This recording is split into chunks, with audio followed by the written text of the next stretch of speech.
Bonjour à toutes, à tous, ou bonsoir à toutes ou à tous, selon le temps là où vous êtes. Nous sommes là encore pour vraiment dire merci au Seigneur, parce que depuis ce matin jusqu'à cette heure, Dieu nous a fait grâce d'être en vie. C'est une manière de lui dire merci.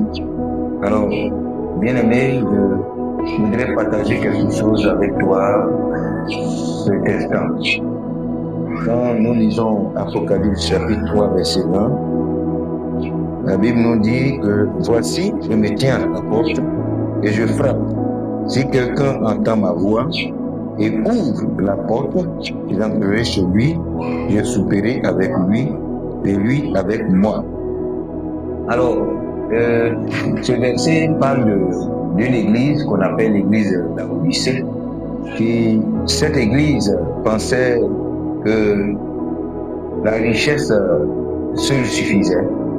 Et l'église était tellement riche, satisfaite d'elle-même, donc elle pensait qu'elle n'a pas besoin de Dieu.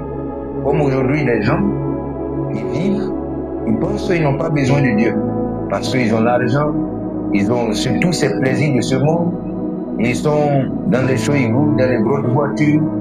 Ce n'est pas mauvais, c'est bien, Dieu veut qu'on soit dans ça. Mais en même temps, Dieu veut que nous dépendons de lui. Et c'est en cela que cette église, qui s'appelait église, mais au fond, l'église avait rejeté Jésus. L'église ignorait Dieu. Alors donc, il a fallu un moment que le Seigneur vienne frapper à la porte. Ici, la porte, on peut voir la porte physique de leur temple. Mais ici, le Seigneur parle de la porte de ton cœur.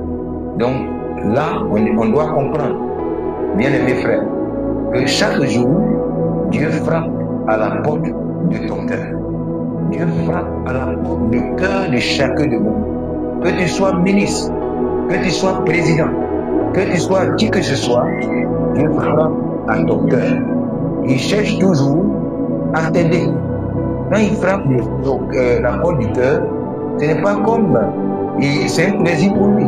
Non, mais il veut te sauver. Il veut t'aider. Parce que Dieu, c'est lui qui peut nous orienter. C'est comme un poisson. Un poisson ne peut pas vivre en dehors de l'eau. En dehors de l'eau pendant un bon moment. Non, il va mourir. C'est la même chose. L'homme ne peut pas vivre en dehors de Dieu. Et quand Dieu voit que tu ne vis pas en lui, il sait que tu souffres, il sait que tu as besoin de lui, il faille qu'il vienne frapper à la porte de ton cœur. C'est pourquoi chaque jour, même au moment où tu m'écoutes, où tu me regardes, Dieu est en train de frapper sûrement ton cœur. Tu as un souci particulier, ton cœur n'est pas en paix. Oui, Dieu frappe à la porte de ton cœur. Il veut te sauver, il veut t'aider. Et c'est pourquoi chaque jour, quand il frappe, on doit ouvrir la porte de notre cœur. Mais comme je le dis souvent, quand quelqu'un frappe à la porte, il faut entendre la voix de cette personne avant d'ouvrir la porte. Sinon, tu ne sais pas si c'est un bandit qui est derrière la porte ou c'est quelqu'un qui est venu te tuer. On ne sait pas. Donc, il faut entendre la voix de la personne avant d'ouvrir la porte. C'est pourquoi Jésus, quelle voix, en frappant la porte de ton cœur, quelle voix Jésus veut que tu entendes? Quelle voix Jésus veut que tu entendes? Lisons Matthieu 11, verset 28. Il dit, venez à moi, vous tous qui êtes fatigués et chargés, et je vous donnerai du repos. Alors, donc c'est la voix de Jésus comme cela. Il dit, vous tous qui êtes chargés et fatigués. Fatigués de quoi? On peut être chargé du péché. On peut être chargé des exigences des religieux. Ils te portent des charges. Pendant ce temps, eux-mêmes, ils ne vivent pas selon ça. Bon, Jésus est venu pour nous libérer de tout ça. C'est pourquoi la vraie liberté se trouve en Jésus. Pourquoi? Parce que tant que quelqu'un n'est pas libéré du péché, tu vas voir que tout ce que tu vas faire, c'est vrai. L'amour de Dieu qui couvre la force de la terre va te permettre d'avoir des choses. Mais toi-même, à l'intérieur de toi, tu n'as pas une paix comme il se doit. C'est pourquoi il vient. Il dit, je vais vous donner du repos. Ce repos-là, ça ne veut pas dire que tu ne vas plus au travail. Tu vas aller au travail. tu vas travailler. Mais le repos dont nous parlons, c'est l'amour de Dieu. Vous savez, si les gens sont violents dans ce monde parce qu'ils manquent d'amour, quelqu'un qui n'a pas eu l'amour auprès de ses parents, il ne peut pas donner aussi lui-même l'amour. Il ne peut pas donner l'amour car l'homme donne ce qu'il a. C'est pourquoi il faut recevoir d'abord l'amour. Et l'amour parfait, c'est l'amour de Dieu. Nous savons tous, toi qui me regardes, toi qui m'écoutes, que ce n'est que Dieu seul qui peut nous aimer concrètement. C'est l'amour de Dieu qui est pur et parfait. L'homme peut aimer, mais son amour peut prendre fin. Mais l'amour de Dieu, lui, il est éternel. Et l'amour de Dieu aussi ne dépend pas de ce que tu fais. L'amour de Dieu, il est inconditionnel. C'est pourquoi il est important, au moment où tu nous entends, au moment où tu écoutes ce message-là, ce court message, tu puisses aussi ouvrir ton cœur pour recevoir Jésus-Christ dans ton cœur. Tu vas voir que le repos dont il a promis, c'est l'amour, la guérison du cœur, et tu vas voir la paix avec Dieu.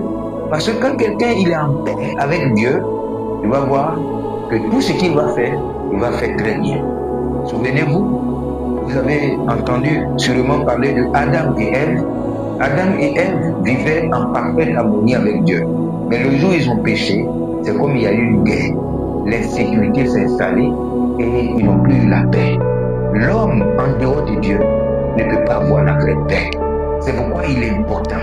Au moment où tu m'écoutes, au moment où tu me regardes, bien-aimé, je t'en supplie, par les compassions de Dieu, fais de Jésus ton sauveur et Seigneur. Laisse-le rentrer dans ton cœur, comme il demande. Parce qu'il ne force personne.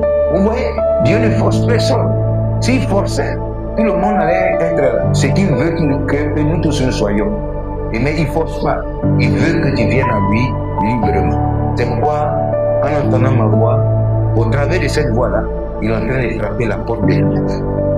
Ne veux-tu pas ouvrir la porte de ton cœur?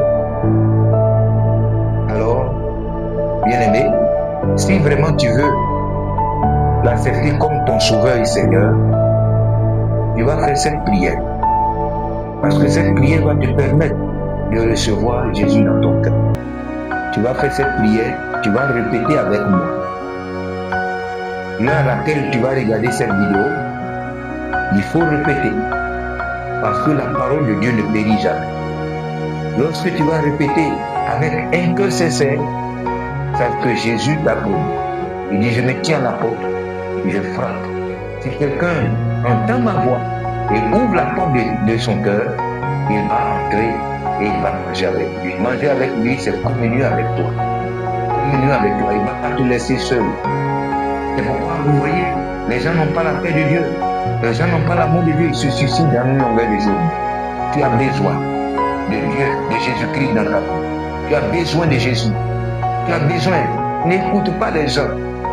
Tu sais, quand tu souffres seul. N'écoute pas les gens. Moi-même qui te parle, j'ai fait la rencontre avec ce Jésus. Et depuis, je suis en paix. Répète la prière avec moi. Seigneur Jésus, je reconnais que tu es mort à la croix pour mes péchés. C'est pourquoi, cet instant, je t'accepte dans mon cœur comme mon sauveur et mon Seigneur. Pendant longtemps, j'ai mené ma vie loin de toi. Mais j'ai compris, en écoutant ce court message, que ce n'est que toi qui donnes la paix. Alors Seigneur, fais de moi la personne que tu désires que je sois. Je ne veux plus vivre par moi-même. Je veux vivre selon tes principes. Merci Père, au nom de Jésus. Amen. Si tu l'as fait, sache que tu es sauvé. Tu as la vie éternelle et tes péchés sont pardonnés. Shalom.